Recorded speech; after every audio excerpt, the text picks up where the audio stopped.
Ermənistanın baş naziri Nikol Paşinyanın rəhbərlik etdiyi nümayəndə heyəti Türkiyədə səfərdədir. Bildirilib ki, bu Paşinyanın Türkiyəyə ilk işgüzar səfəridir. Nümayəndə heyətinin tərkibinə 13 nəfər daxildir. Paşinyanı əsas olaraq Xarici İşlər Naziri rəhbəri Ararat Mirzoyan, Xarici İşlər Naziri rəhbərinin müavini Vahan Kastanyan, parlamentin vitse-spikeri, Türkiyə ilə münasibətlərin normallaşması prosesində Ermənistanın xüsusi nümayəndəsi Ruben Rubinyan müşayiət edir.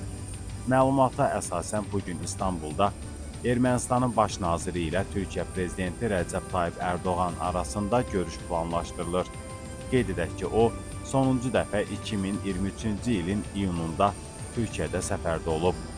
Paşinyan və nümayəndə heyətini İstanbul Beynəlxalq Hava Limanında Türkiyə Xarici İşlər Nazirinin müavini Berris Ekinci qarşılayıb. Ermənistan hökuməti rəhbərinin mətbuat katibi Nazeli Bağdasaryan bildirib ki, Paşinyanla Erdoğan arasında görüş axşam saatlarında planlaşdırılıb.